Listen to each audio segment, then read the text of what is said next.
Pada zaman dahulu kala, sebuah legenda mengatakan bahwa cahaya yang menari-nari di atas langit atau aurora adalah sumber keajaiban. Dan sesepuh di desa mengatakan bahwa itu adalah arwah leluhur yang mempunyai kekuatan untuk mengubah sesuatu. Dan beginilah kisahnya. Terlihat seorang anak laki-laki bernama Kinai sedang memperingatkan kedua kakaknya untuk segera lari. Karena Kinai sedang dikejar oleh sekelompok rusa.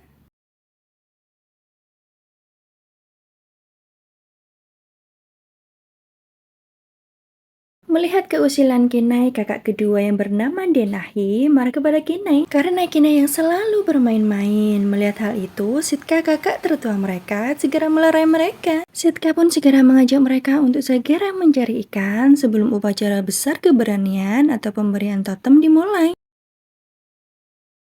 Kinai dan saudara-saudaranya pun segera bergegas mencari ikan. Setelah mendapatkannya, mereka pun segera pulang. Karena terburu-buru menuju tempat upacara, Kinai tidak fokus mengikat ikan hasil tangkapannya di pohon. Alhasil tempat ikan terjatuh dan ikan pun menjadi berserakan. Sudah tampak terlihat upacara akan segera dimulai. Tidak lama kemudian, sesepuh desa pun datang. Sesepuh menjelaskan upacara totem adalah ketika seorang anak sudah dewasa, Roh Agung akan memberikan totem, yaitu benda simbol yang akan membimbingnya untuk menjalani kehidupan. Ada yang mendapatkan totem keberanian, totem kesabaran, dan ada pula totem kecantikan. Sesepuh pun segera memanggil Kinai dan mengatakan bahwa Kinai mendapatkan totem cinta dari Roh Agung, yaitu berupa beruang cinta. Sesepuh pun mengatakan bahwa totem cinta adalah yang paling berharga dan ia akan membimbingnya menjadi pria sejati.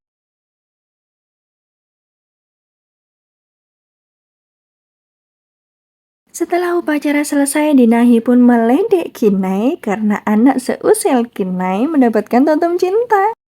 Sedangkan Dinahi mendapatkan totem bijak, padahal ia sosok pemuda yang sangat jauh dari kata bijak. Sedangkan Sitka mendapatkan elang petunjuk, yaitu sebagai seorang kakak tertua, ia harus selalu menjaga kedua adiknya. Kinai pun sangat kecewa karena ia telah mendapatkan totem beruang cinta. Karena menurut Kinai, beruang tidak akan menyayangi siapapun. Mereka tidak bisa berpikir dan juga merasakan, seperti halnya manusia. Dan mereka juga telah mencuri ikan Kinai. Denahi pun memarahi Kinai karena ia telah teledor sehingga membuat ikan-ikan mereka dicuri oleh beruang.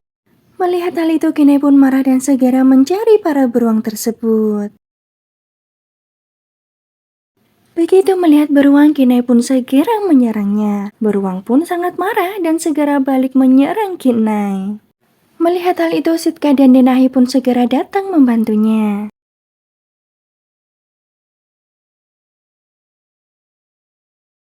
Namun Denahi terperosok di bongkahan es dan Kinai pun segera menolongnya.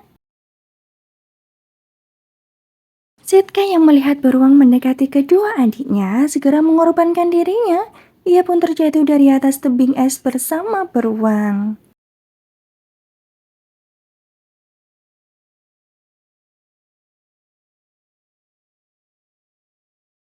Namun beruang berhasil selamat, tapi tidak dengan Sitka. Pada malam harinya diadakan upacara untuk kematian Sitka.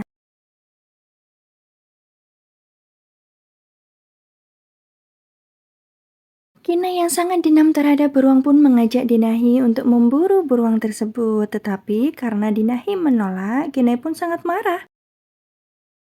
Ia pun membuang totemnya dan segera pergi meninggalkan Denahi. Melihat hal itu, Denahi pun segera bergegas menyusul Kinai untuk menghentikannya. Setelah menyusuri hutan, akhirnya Kinai pun bertemu dengan beruang dan segera mengejarnya. Dan terjadilah pertarungan di antara mereka. Hingga akhirnya Kinai pun berhasil membunuh beruang tersebut. Denahi yang mendengar suara Kinai segera menyusulnya ke atas tebing. Tidak lama kemudian adalah cahaya yang menyentuh bumi.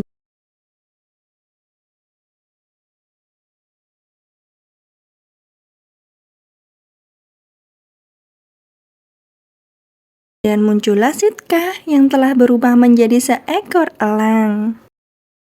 Sitka yang melihat Kinai telah membunuh beruang segera merubah Kinai menjadi seekor beruang.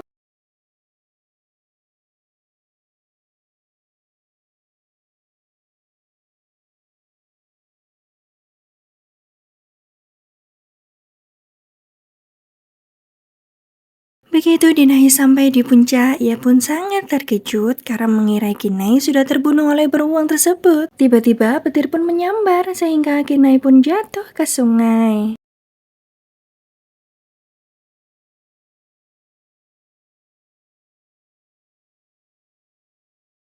Di pagi harinya ketika Kinai terbangun, di hadapannya sudah ada sesepuh.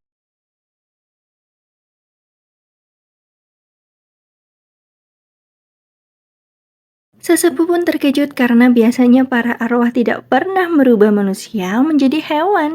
Mendengar hal itu, Kinai pun sangat terkejut. Sesepuh pun mengatakan bahwa Sitkala yang merubah dirinya menjadi seekor beruang karena Kinai telah melakukan kesalahan besar. Jika Kinai ingin mengetahui jawabannya, sesepuh menyuruhnya untuk pergi ke tempat cahaya menyentuh bumi atau aurora. Setelah mengatakan itu, sesepuh pun menghilang. Kinai yang tengah kebingungan tiba-tiba mendengar suara binatang yang sedang berbicara.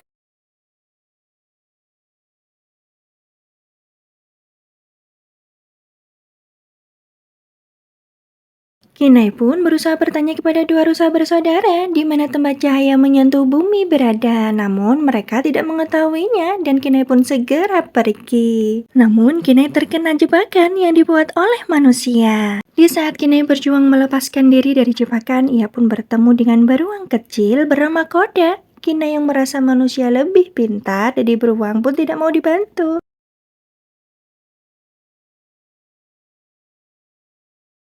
Hingga sore pun tiba, Kinai pun masih saja terjebak.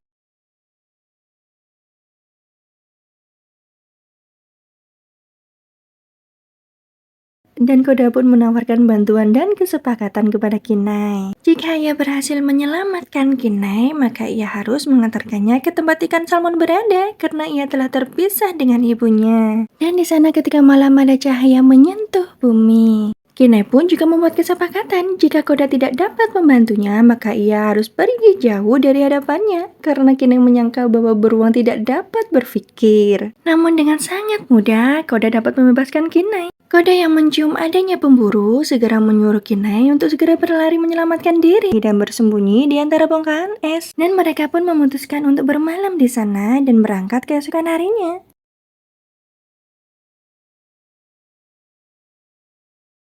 Keesokan harinya, perjalanan mereka pun dimulai. Koda yang terus saja bercerita membuat Kinai pun merasa jenuh karena Kinai sangat membenci beruang. Di sisi lain, dua rusa bersaudara bertemu dengan Denahi. Karena ketakutan, mereka pun segera melarikan diri dan bertemu dengan Kinai dan Koda. Karena ada jejak kaki beruang yang dapat menuntun Denahi ke mereka, Kinai pun mempunyai ide unik, yaitu menunggang ke mamut.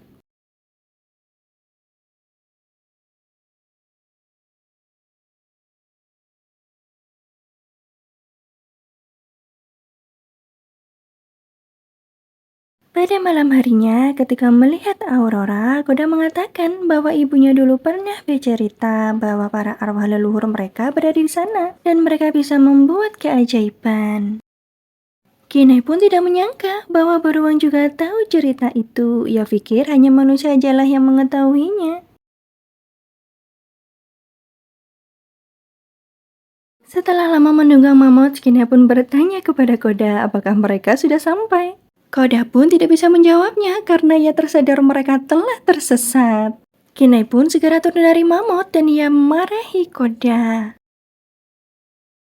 Koda yang ngambek pun segera meninggalkan Kinai dan Kinai pun segera mencarinya.